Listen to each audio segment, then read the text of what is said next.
Cheers. Welcome back to the Chiss Ascendancy. Ooh, the body episode. Yeah, I figure I'll just get all the noises out of the way while you're ahead of the game. Oh, don't even get me started. Remember how long the heroin joke lasted? Literally nobody has gotten you started. You've done that yourself. You've done that yourself. That's true. I started myself, but then you also started, so now I'm on the roll. You're useless. Today we're talking about Jawas. We're talking about Jawas. Do you have a Jawa sound bit on there? I might. I'll have to look. Maybe. While he's looking, we're talking about Jawas. Yeah. So here's the thing. If you have been listening to our podcast and you haven't yet, please like this video, subscribe to our channel, find us on Instagram and Twitter, and hit that notification bell so that when we post a video, you guys are the first to see it. And spread the word, unless you're afraid of being called a nerd, in which case you are a nerd. But if you're not afraid to be a nerd, then you're not. I don't know how that works. But share the podcast, tell your friends, tell your family. Let's grow this channel so we can do this full time. Somehow How sick would that be? I don't have. Dadgummit. All right, well, that was a flop. But still like this video and subscribe to the channel. Today we're talking about Jawas per request.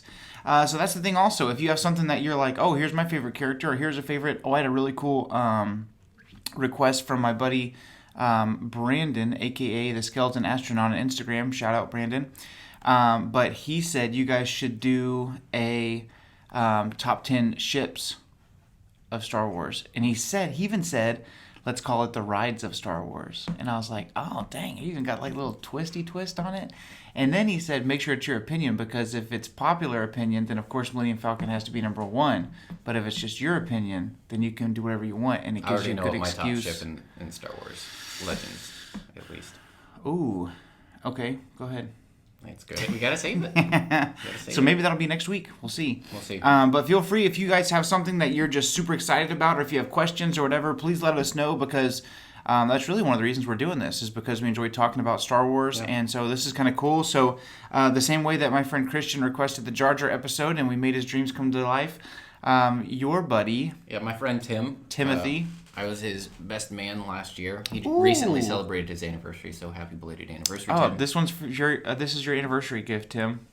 Yeah. Today we're talking about Jawas. He, as a joke, was like, hey, could y'all do an episode about Jawas? And I was like, maybe. Is that a challenge? Yeah. We could do an episode about anything. I was like, I don't know. And then I thought about it, and I was like, we totally could. Here's the thing. From that, we're going to talk a little bit about a story from that book, from a certain point of view, which I'm super stoked about. Empire version coming out this year. Yeah. Does that mean we have to wait like 20 more years for Phantom Menace of a certain point of view to come out? It's every movie 40th year? I sure hope not. Maybe they'll do 25th for, let's see. If 2019, yeah. So then its 25th anniversary will be 2024, which coincides with Return of the Jedi's 40th. Dadgummit. Maybe they'll do both in 1 year. That'll be cool. If they do both in 1 year, you heard it here first. 4 years earlier. But all that to say, there's 40 short stories from A New Hope, or surrounding The New Hope. Maybe they'll give all the writers a break and they'll only have like 25 short stories. No. Oh, that's true. It's 40 stories. Dang. Crap. I can't have my cake and eat it too. Oh, 1 year per story, Slim. I know. Okay, well, getting back to From A New Hope, they have a whole story about the Dianoga, which is literally the monster that goes... And if you're just listening to the audio, that's me using my hand as the Dianoga eyeball from the trash compactor on the Death Star. You know what's interesting is recently I was like, did I ever know the name of that creature? And it was like 3 a.m. and I was in that, twilight between waking and sleeping, and I was like, I need to know. And I Googled it, and I was doing research on that same topic myself here recently. The Dianoga? Yeah, it's pretty funny. So, all that to say, they made a whole short story on that. You know what I'm saying? Yeah. So we could do an episode on almost anything. Yeah. So today we are breaking down the Jawas. This is episode 27. Any news? Well, considering that this is like 2 days after we recorded our last episode, since we're doing it ahead of time, no news that I know of. But this is actually a really cool episode. I'm excited about it. I'm excited about it because the more I thought about it, even though I think everybody in Star Wars just kind of hates him a little bit. Jawas? Yeah. Heck no. Who hates Jawas? Literally everyone on Tatooine. Okay, but in the real world, I'm saying. No, I'm saying in Star Wars. Oh, yeah. But they're kind of the unsung heroes. They are, and we're going to tell you why today.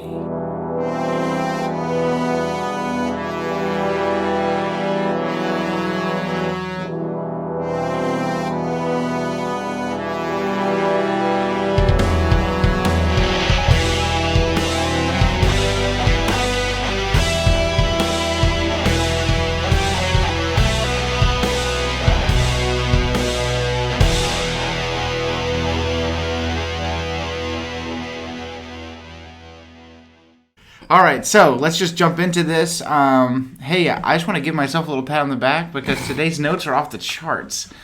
Also, on the iPhone where I make our notes... Josiah didn't know how to reduce the size of a picture, so instead of having a thumbnail, he has like a banner on notes and literally after notes. Okay, so I printed directly from the Notes app on my iPhone, and when I would click on the picture to try to change the size, it would just blow up the picture on my phone to make it larger. So I kept being like, no. Reduce size. So I'm trying to just pinch the corner. One of those things where Peter Griffin was trying to pick up the frog with the box and just kept dropping it. Kept sliding down the wall. Hey, Chris. Hey, I came to cheer you up, buddy. Brought you a frog. Poke some in his back so he could breathe. All right, you jackwagon. Well, I brought up the story. I get to make the joke. That's how it works. All right, well, this episode's over. No, I'm just kidding. Okay, so we're talking about Jawas. So, if you don't know what a Jawa is, as they say, they are the characters that live on Tatooine. They've got the Sandcrawler, that giant moving house sort of thing. They were doing that modern living tiny house movement across the nation, driving house thing before it was popular here in the United States. They should be on HGTV. So when did you decide to do a modular home? And it's just like no UTINNI. Just speaking trade. But so they are they're the little brown guys with the glowing eyes, and if you are one of those only watching the movies types, then in episode 4, A New Hope, they are the characters that sell R2-D2 and C-3PO to Uncle Owen and Luke Skywalker in episode 4.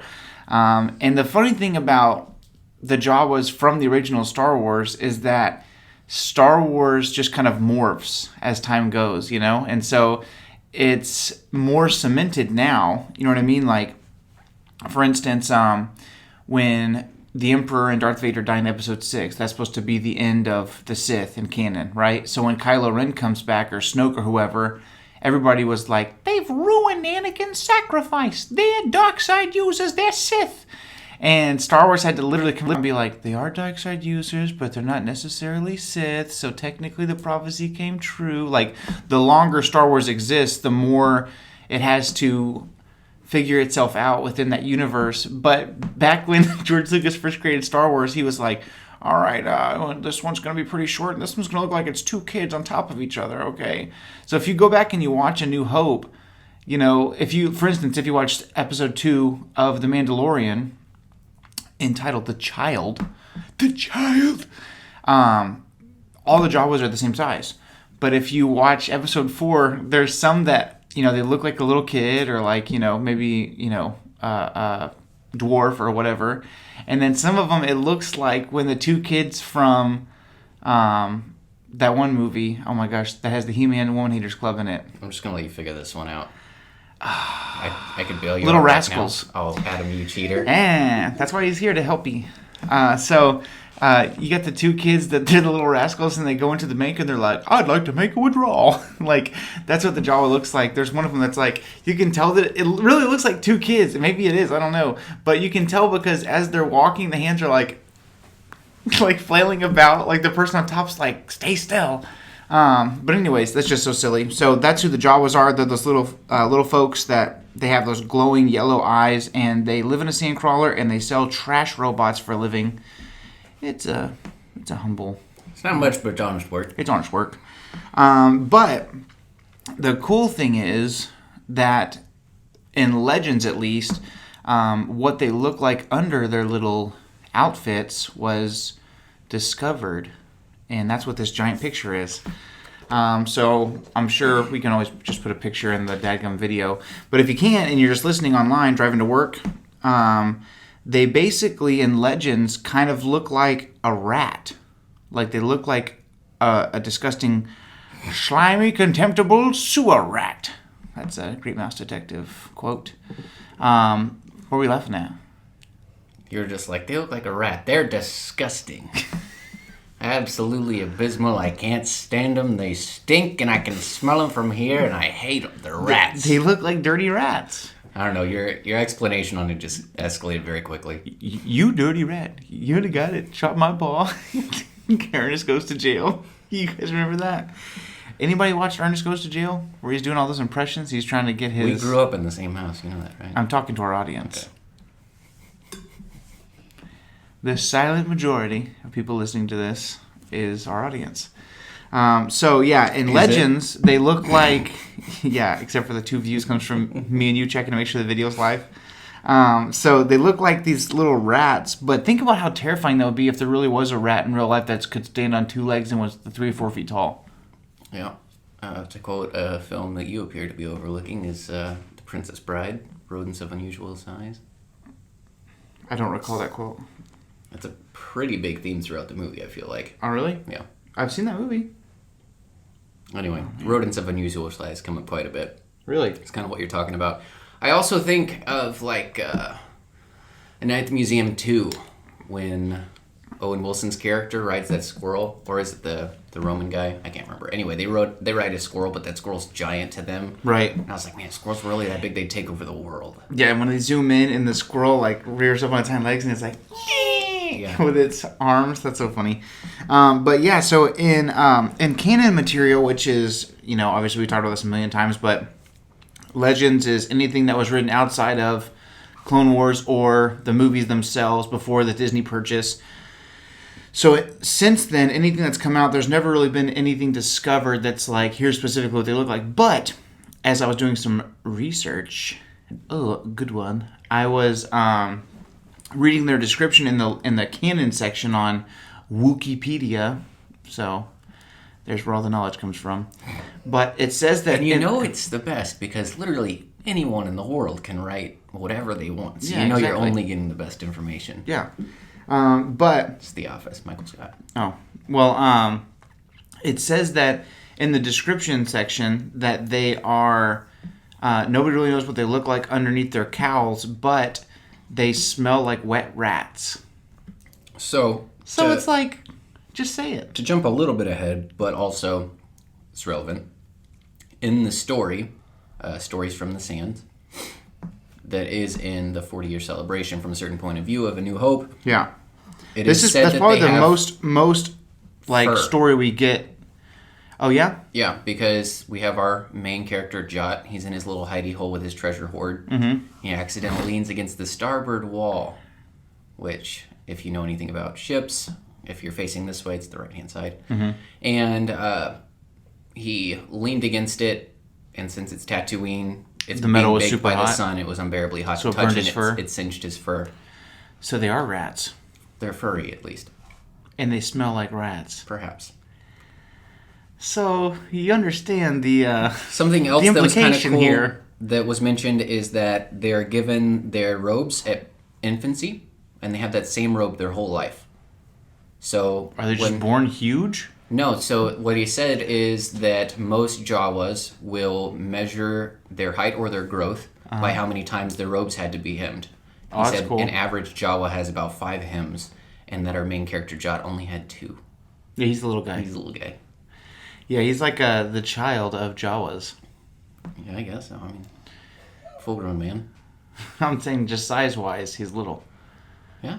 That's what makes him special. Little guys can do big things, too. Good Junior asparagus. Good VeggieTales reference there. Thank you. But here's a pretty cool thing. So I was looking at, of course, and here's the thing with, I got into like this toxic Instagram debate the other day on Star Wars junk. But people were being like, this isn't real. And I'm like, Yeah. That's you're the not real, point. man. It's a story, bro. And if you're that upset about it, you can go read a book from Legends or whatever. Like, the material's still there. They didn't, like, Kathleen Kennedy's not up there like, burn the Legends books. Like, she's not, Hitler out there burning other stuff that's not Disney canon. But, so one thing that's really cool about their Legends backstory, before we kind of really break into their significance to Star Wars as a whole and breaking down the story called Stories in the Sand. But here's a quote. It says, through the study of corpses and skeletal remains, Baobab, xenobiologist, discovered that Jawas appear to be gaunt rodent-like creatures with shrunken faces, which makes sense why their snout wouldn't stick out or whatever, and yellow eyes. Sith. Oh my god. Darth Jawa. That'd be dope. And then it says, conflicting research, this is the part that I think you'll find fascinating. Conflicting research suggests that Jawas and Tusken Raiders, two species native to Tatooine, originally have evolved from the same extinct species, the Kumunga. So, I did hear that story years ago when I was just reading a magazine, or I don't know what the crap I was doing. But that's why they're kind of like rivals, is that the Jawas and the Tuskens evolved from the same species, and the Tuskens kind of took like brawn over brains, like they're just violent, they obviously grew bigger, and then you have the Jawas who are more tech savvy, who are more brains over brawn, heart over height type folks. Or robes versus wraps. Here we go. It says they were considered to be from the same species, as both have common genetic markers, and other research suggests that Jawas originated or devolved from humans. So that's another interesting concept. If I had to choose, I like the concept of Tuskens and Jawas both being native to Tatooine and kind of branching off from the same root. I think that's really cool.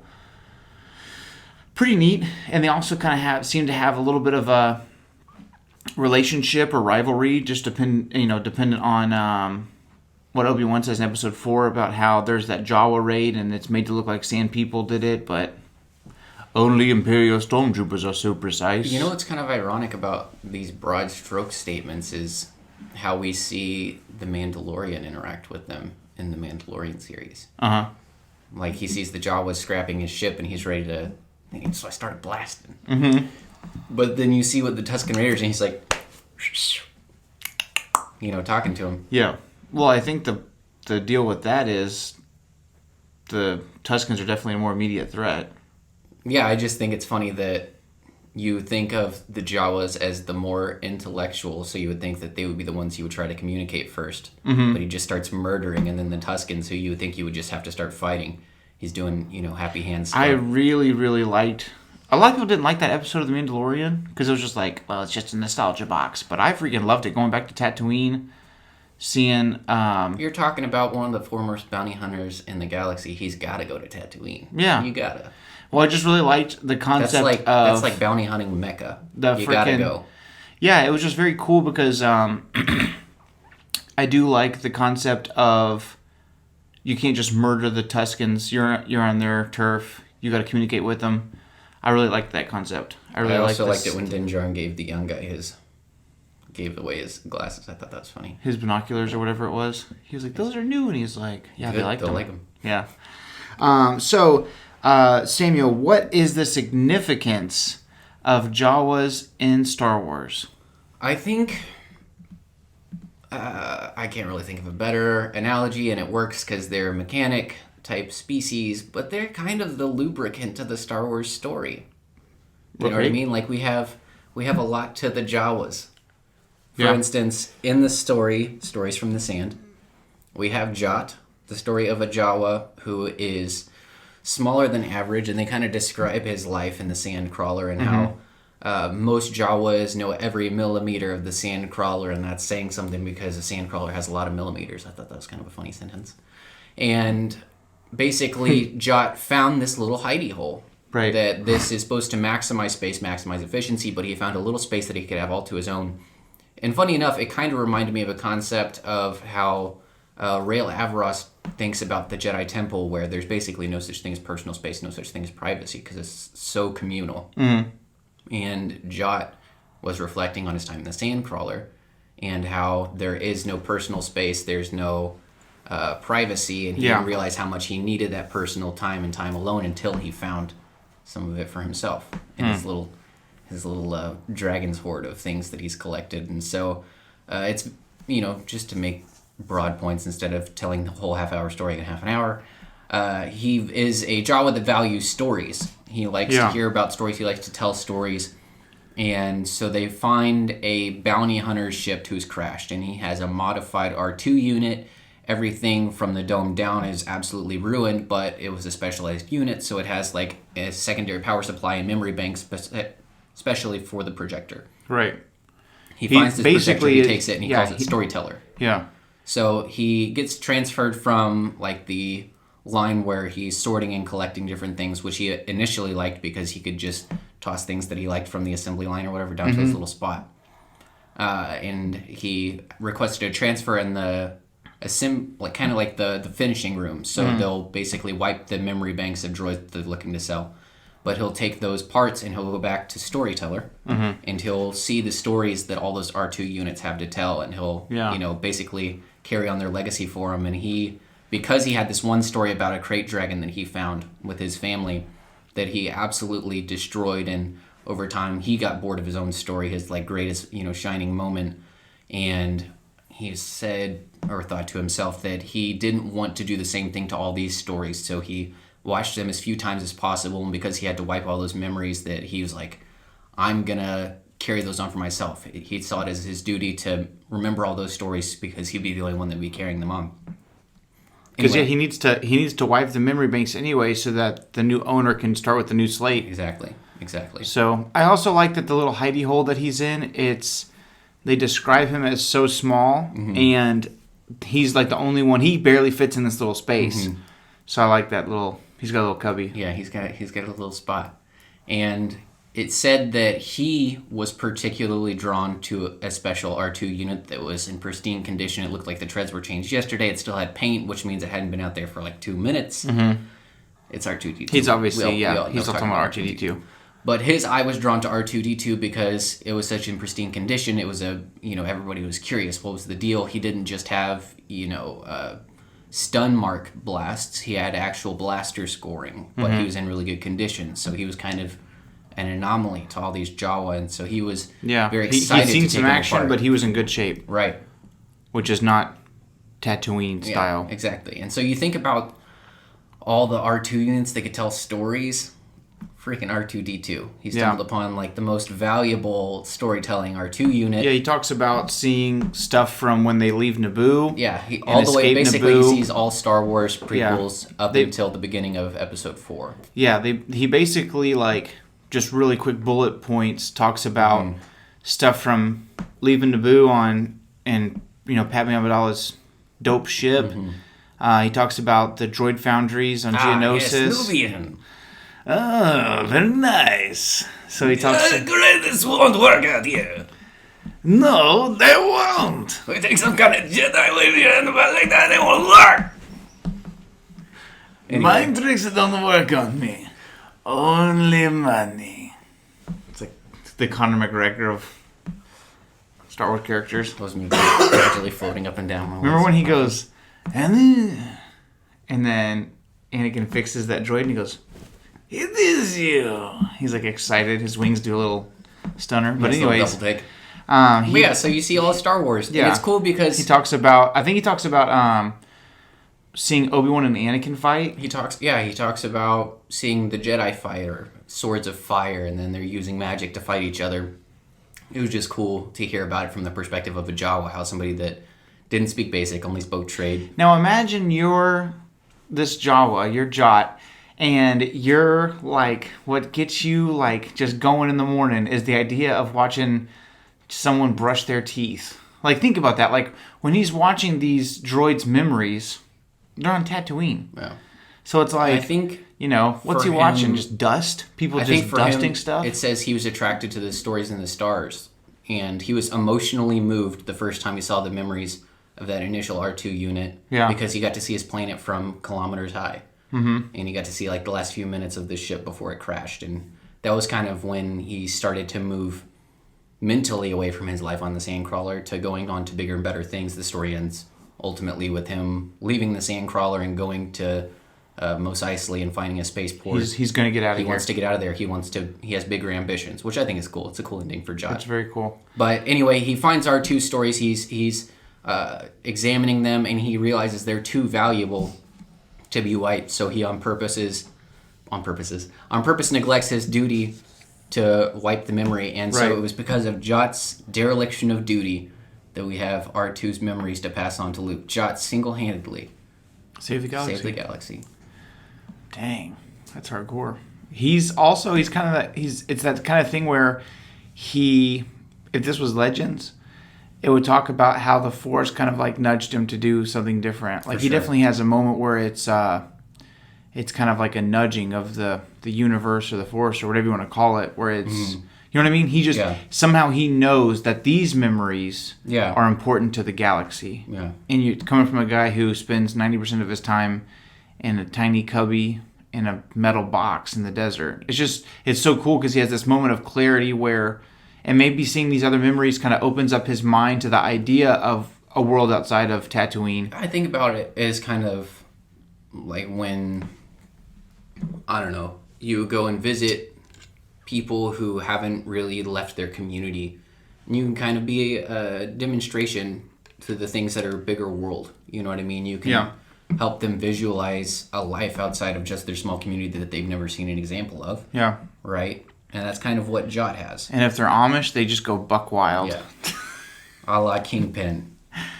Was Kingpin Amish? Yeah, Kingpin was Amish. Oh my god. Have you ever seen Kingpin? No. Oh my god. He's DC or Marvel? What? The Woody Harrelson movie. Oh, no. The bowling. Oh, well, Kingpin is a DC character. Right. But he's a Marvel character. No, whatever. Let's talk about the Kingpin movie. Oh, no, I've never seen it. There you go. Well, one of the main characters, he's Amish. Do yourself a favor and watch it. There you go. I never even heard of that before. I consider myself a Woody Harrelson fan. Oh my gosh. You ever seen White Men Can't Jump, Samuel? No, but I've seen Kingpin. Dang. When did the movie come out? 96. Oh my god. What's the cover look like? Looks like an Amish kid with a bowl haircut. He's got a bowling ball. I had never seen that before. Is it a Netflix. comedy? Yeah, it's been on Netflix forever. Woody Harrelson, Randy Quaid. This whole time, I'm hearing the words Kingpin. I'm hearing Woody Harrelson. He's an Amish guy. Kid goes bad. And I'm thinking like it's a crime movie, like a freaking, it's a shoot 'em up Chicago mobster movie, and it's a freaking bowling comedy. It's a bowling comedy. Well, there's why I haven't seen it. It's a bowling comedy. You gotta see them all. Hilarious. All right. Well, now I have my There's homework only like for the week. 3 of them. There's 3 movies? No, like 3 bowling comedies. Oh. You got The Honeymooners, which is like the first comedy of all time. Yeah, that's kind of a... You got The Big Lebowski, and you got Kingpin. Wow. Well, there you go. So, here's a cool question I have for you. Do you think that Jot traveled to whatever world the off-world Jawas from The Mandalorian are on? I don't know. Who's to say? I think I just like it because it's kind of left open-ended, you know? Legends and canon material both say that they're from Tatooine. Like, they didn't just get there, but that's where the species originated from. And, of course, canon material is the only one where they're not on Tatooine. And it talks about Jawas who were able to get off planet are now known as off-world Jawas. You know what I thought and that's what was you have in The interesting Mandalorian. Was that sand crawlers were kind of appropriated from abandoned mining companies. Right? So they weren't necessarily Jawa's inventions. So how did they get that sandcrawler to the off-world planet? Maybe there's a mining company there as well. Or maybe since that's kind of been a thing for... I guess we'd have to look more stuff up of how long they'd had those ideas. But... Know what I mean, though? Yeah. But it'd be quite an undertaking. If you think about it, the sandcrawler is like super rusted. Like, I don't think it's a brown material by trade. It's probably like... You know, kind of like the Statue of Liberty was not green always. I bet you it started out like a nice piece of equipment. So maybe the sandcrawlers we're seeing on Tatooine and on whatever, I forget that planet's name where the Mandalorian meets the child. But I bet you that those machines were very, very old. Well, that and, I don't know, if you ever see something, and it's kind of mentioned in this story that aesthetic was never particularly important to Jawas, but those sandcrawlers, they were designed to be hardy. You know what I mean? If you've ever seen like the casing on a military type computer, it doesn't look pretty, but it gets the job done. Right. You know what I mean? Well, it's kind of like you, even on on Earth or whatever, in the real world, when you look at mining equipment, it's just these giant tractors and stuff, and it's like they're pretty slow, they're heavy as all get out, they're not practical for anything but what they do. Yeah. But they're super practical for what they do. Yeah. And that's kind of, they're still doing mining of sorts, it's just mining of materials, metal materials, ships and things instead of... I also thought it was cool to hear about the Jawa's perspective on the sand itself. You know, he was saying, he meaning the author, was saying that people think of the sands as, you know, it's a barren wasteland. You know, and he's saying on a planet where moisture is so devoid of moisture that moisture farming was actually became like a commodity. Like that there was actually businesses growing up on the lack of moisture on the planet. Right. But they think about the sand as really fertile because they're saying the sand goes all the way down, that they believe there's more sand beneath them that there is sky above them. Yeah. And that underneath all of those It's a very like native... Yeah, that there's more history in the sands that could ever be excavated. That, you know, whenever the wind would blow sands, they'd find new stuff all the time. You know, and that was their livelihood. Well, it's interesting too because if you read, going backward to the whole Cobb Vanth thing, it's Jawas that find Boba Fett's armor. We assume Boba Fett's armor, and that's when it's cool because, you know, that guy that's with Cobb Vanth is looking for the quote-unquote good stuff, and the Jawas are like, yeah, you know, we've got this things here, you know, and he's like, no, I mean the good stuff, and I can't remember if he pulls out a weapon or if he pulls out a stack of cash, but they take him to, like, this back room, and it's just, it's such a con artist, Jawa type thing to do, to be like, yeah, here's what we have, and then he pulls out a stack of cash, and they've got this back room where it's like, the really nice stuff. Well, it took Cobb Vanth's influence to even get him in that room. Yeah. Because he had a good relationship with him already. So that's pretty dope. What's our time at right now? Do you know? 32. 32 minutes? Yeah. I mean... Killing it. We could keep going. So, do you think that the off-world Jawas that we see in The Mandalorian have been there for a good while? Or do you think that's kind of an offshoot of... that would be a cool little connection there. If that's Jot's like little tribe... What if he convinces another Jawa or two to go with him when he leaves? I would think not, simply because of why Jot left in the first place. Yeah, that's true. Jot left to change his life. Yeah, he didn't leave to do the exact same thing somewhere else. You know, he left to be his own little man. His own little Jawa. Yeah, he wanted to hear all the stories. He wanted to write them down. He had ambitions. He had to learn some languages though, because nobody's gonna read stories about the galaxy written in trade. Jawa. I'm not even sure if it's a written language. Yeah, who even knows? They could just speak it. Yeah, it might just be a spoken language. Well, it's interesting because how tall would he be then? So if an average Jawa is, what do you think, like 3 feet tall? You know, something like that. Which is 5 hymns. So if you take 2 hymns is, you know, 20% of that or whatever. What's or 40% of that? What's 165 millimeters? Oh my god. All right, let's do some math. 165 millimeters. It says overall height is 1090 to 1065. Average height is 1 meter. So, average mass is 30 kilograms. So 1 meter is basically 3 feet? Come on. Star Wars was written by an American. Let's just keep it. Keep it in the correct system. Okay, so 3 feet... And it's 5 hymns, so if he's... I don't think it's necessarily a mathematical... If he's I'm just saying, just a guesstimation. If he's 2/5 of that, so 2/5 is 40%, so he's under 1.5 feet tall. Well, yeah, but... He's as short as this thing. Think about... They say that it's hymned all the way in, like it's double folded when they get their first things in infancy. Uh-huh. So... if that goes all the way, they're twice as tall as they would be as an infant. So he's 40% bigger than an infant. Right. But an infant Jawas, who knows? Who knows? Do they even have fur? Or are they just like little rats? Are they marsupials? Who knows? They're probably bald at birth. That's what I'm saying. Episode 27, Pinky Bald Jawas. at Birth. That's the name of this episode, Bald at Birth. Just kidding. It's probably going to be UTINNI. I don't know. I think Jawas are really important to Star Wars. They're very important, and I think that they're very interesting, and I think that they're definitely that brains over brawn type thing.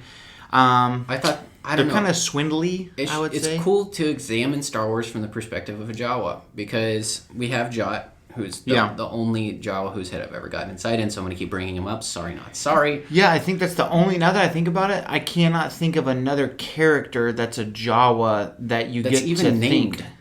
Yeah. I can't think of a single other Jawa's name. Yeah, I'm sure we could look it up, but off the top of my head... He was saying... Basically, he was looking at things that were bigger than him, but he was also saying that they were made up of parts. He said, to his estimation, everything in the galaxy was made up of parts. And if he could understand those parts, he could understand how the thing worked, ultimately. Yeah, he's very... So he just solved things very simply. That even though things looked really complex on the surface, he could just break it down into parts, and then he could know it. Well, yeah, I think he's got that mathematical style mind. Everything falls into the algorithm of it's parts. It's more mechanical, I think, than mathematical. Yeah, I'm saying with a mathematical sense of like everything falls into certain orders of things. So, a couple of questions for you that I just jotted down. Okay, so could you live on a sandcrawler? No, absolutely not. One, I need all kinds of time by myself. I get wiped when I'm with too many people for too long. How many people is too many people? I like circles of like no bigger than 5 to 7 usually. Okay. How many Jawas on a sandcrawler average would you just off the top of your head? The story said it was overstaffed. So I would say a frick ton of Jawas. Imagine that, dude. And they all smell like rats. Stinks. That would have been my concern too. Does a rat smell bad to another rat? Yeah, but you're not a rat. Yeah. That's what I'm asking. But if you could live there. Here's the other thing, was that... And do they poop? The story also said that the hallways and openings and passageways would have seemed oppressive to a non-Jawa species. And I can barely sit across this table from you for more than like an hour without our knees bumping. Hey, I wouldn't make it. When in episode 4, whenever C-3PO is talking to R2-D2, he's able to stand up in the holding cell, yeah? Yeah. But everything else is I kind of think tiny. of that as like the showroom floor, you know what I mean? That's where They just need that to be big enough for humans to come up and look so they can buy. Yeah. But the actual bowels of the vehicle, if you will. Living in a room filled with C-3POs? I kill myself. Imagine, we've both been youth pastors before, and Adam, for that matter. Imagine camp at all times. You're in a camp room with a bunch of other Jawas at all times. If there are any youth pastors listening right now, I would like to pass on my no naps policy when it comes to camp season. I did not let my boys take a single nap. That way they have to go to bed at nighttime. Because they're exhausted at nighttime. We were the first cabin lights out every single night. You heard it. The funnest youth pastor of the year award goes to Samuel. They had a great time in the day. We had a great time sleeping at night. Perfect camp. Okay, second question. Do you think Jawas are smart? I think that they are their own type of smart. What do you mean? Okay, Albert Einstein said like that the Mayans? Everyone's a genius, but if you measure a fish's intelligence by its ability to climb a tree, you'll never think of it as intelligent. Mm-hmm. So Jawas have their own sort of intelligence. They're mechanically minded, like Jot. They break the world down into parts. Mm-hmm. They're obviously business savvy. They are. You know, they're willing. They kind of seem like they're selling you a broken watch. That's kind of how they strike me. Yeah, and Jot kind of breaks the mold. They're definitely the guy in an alley wearing a trench coat in New York City with 18 pocket watches stitched into the inside. Mm-hmm. Well, a bird and a fish can love each other. When they tried to pull a fast one on old Uncle Owen. Yeah. This one's got a bad motivator. Yeah. Do you remember when he's like, "What are you trying to push on us?" Yeah. Dude, that's so funny. Okay, so I think they can be pretty smart. They definitely in Mandalorian have like a good group. They're very cohesive. Yeah. Also, they are efficient. Yeah. In the story, it said that they found this bounty hunter, Juts, storyteller's previous owner, who was a Mandalorian, by the way, unnamed. Couldn't have been Boba Fett because he was already old and died before Episode 4. Jeez. But probably nobody we know, but it's somebody with Mandalorian armor. That's a point of interest. I did not remember at all that was a Mandalorian. Yeah. And so it said from the stories that he sent, he had some sort of a family, but he was, kind of an old guy. He seemed kind of happy. Pretty unusual disposition for a bounty hunter. Interesting. But they found that ship. It was in great condition. It looked like it had just crashed that morning. And it said within an hour they had already stripped the whole thing. So They're like ants. Yeah, efficiency. You remember in the B movie when they're driving and it's just like, like their traffic in their cars was like, because of course it's a hive mindset. So as they're driving, Jerry Seinfeld's like just and all the cars. It's not like we have a red light and then you go and then it's you go. Like it's all at once, but they're so in sync that nobody ever hits each other. It's like the package sorting at like an Amazon factory. Have you seen those? No. They're all on like conveyor belts and they're just going, man. Really? It's incredible to watch. And people are sorting it? Yeah, well, people are putting them on robots, and those robots are programmed with an algorithm so that they go, and they're not bumping into each other. Holy cow. Yeah. And they're all just next to each other? Yeah, they're just going. Jawas. It kind of... So Jawas run Amazon. You bringing up B-movie, to me, makes me think more of Geonosians, which I hate, and I will never not hate. Oh, yeah, I do hate Geonosians. I was just thinking of, like, the efficiency. Yeah. Like, remember when they're, like, throwing crap at the Mandalorian and they're like goading him to climb up, and then when they do that they're like and they shock him? Yeah.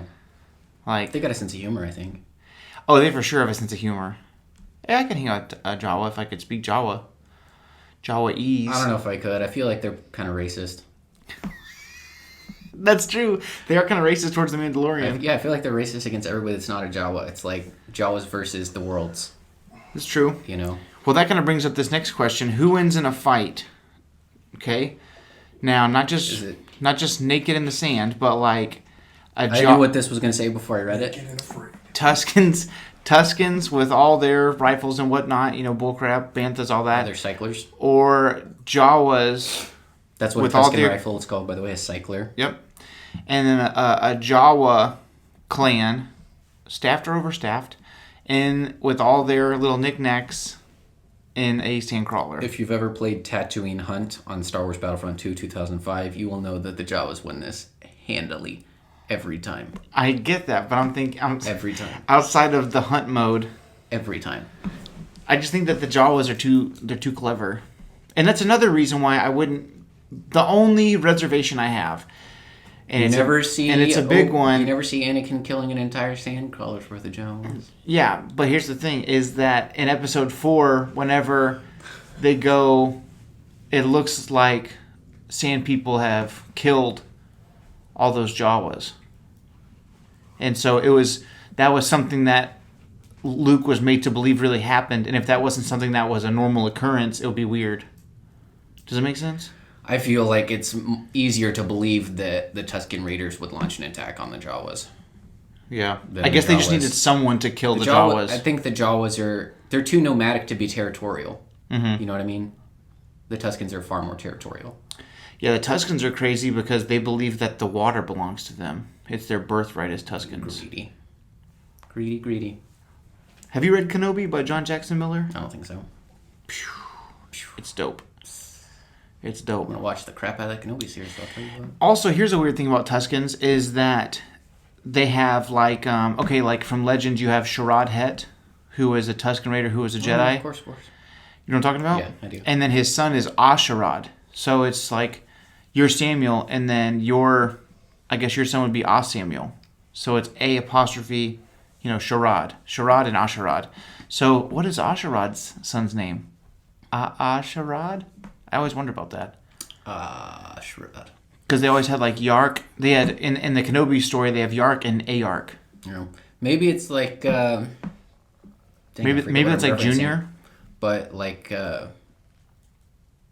they'd earn their own name through your accomplishments. You know what I mean? That is kind of how the Tuscans are based. It's all based on merit. Yeah. You have to earn stuff. There is that story in Certain up to Point your of View name. where those Tuscans had to do that rite of passage. They had to go fight that crate dragon. Remember that? Man, are we gonna, dude? Oh, okay. Remember how you said you were waiting your whole life to see a viewfinder heads-up display from the You want to see Mandalorian? through a... I want to see a crate dragon bad. No, I don't want to see through a Tuscan's eyes. I feel like I should be looking through a cloth. Be looking through some toilet paper binoculars. That's what it's gonna look like. You just pull one of these numbers. Like you for actually see less than you can actually see without your hands Yeah, there. I mean, think about it. If you do the whole upside down handsy number 3 thing, and that's a Tuscan. Now imagine shooting at people with that. If it's the only world you've ever known.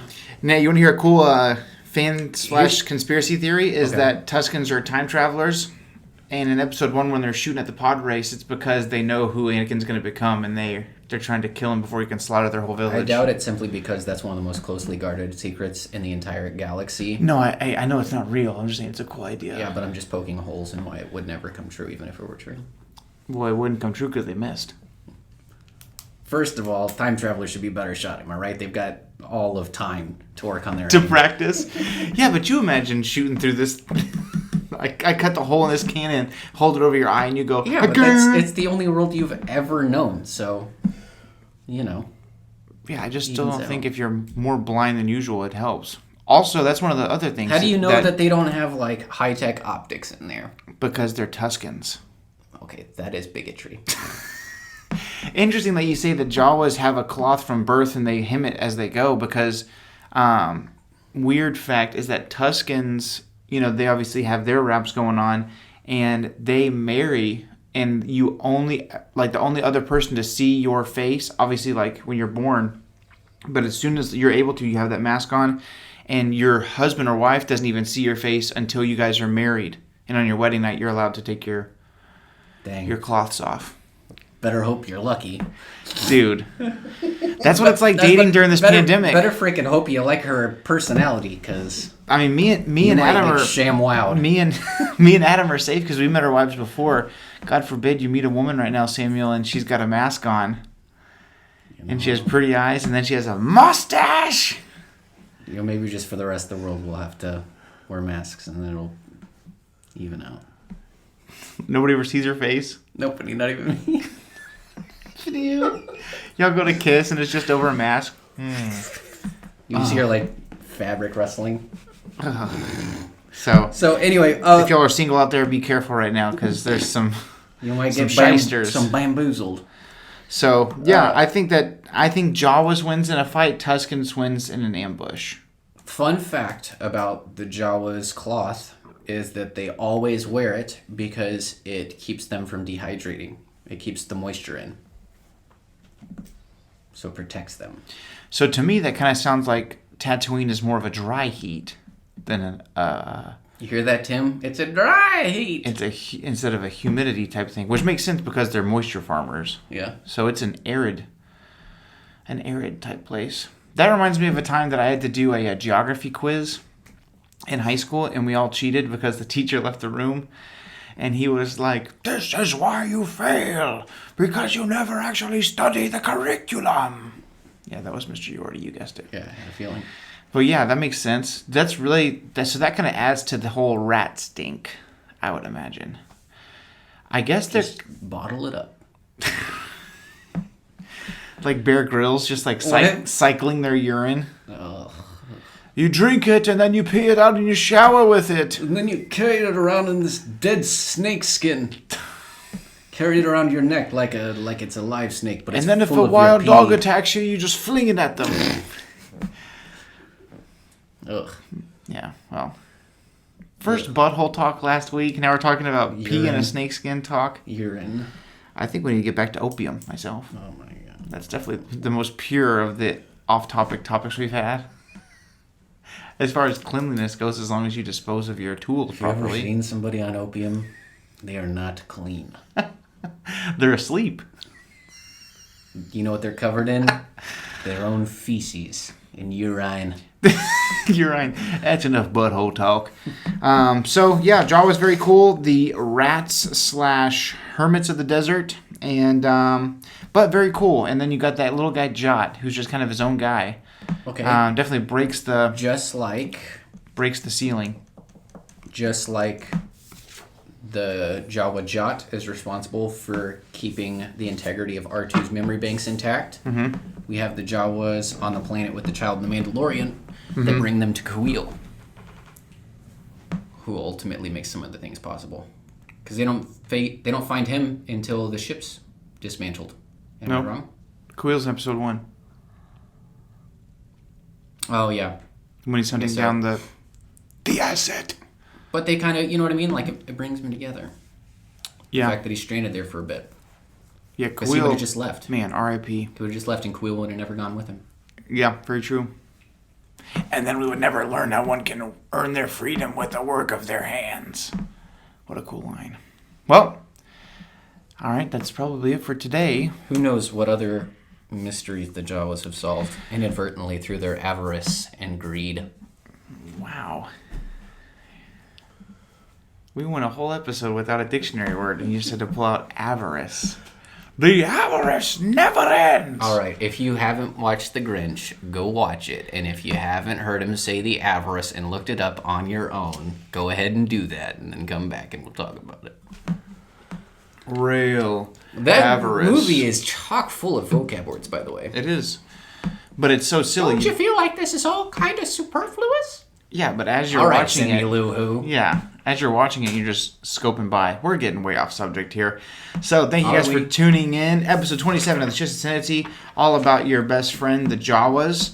And we will see you guys in the near future. We May missed the the force opportunity be with to you. say that we jotted down some notes.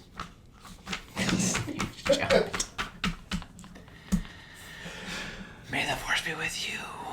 And remember... The only family. Hey, shut your mouth. Shut your dirty mouth. Whether you like it or not, the only family you have here is me. I like how your lip does a little quiver when you do that. Because I feel it in my soul. He goes, the only family you have here is... sorry. You want to do the sound again? No, that's alright. Bye. See y'all next time.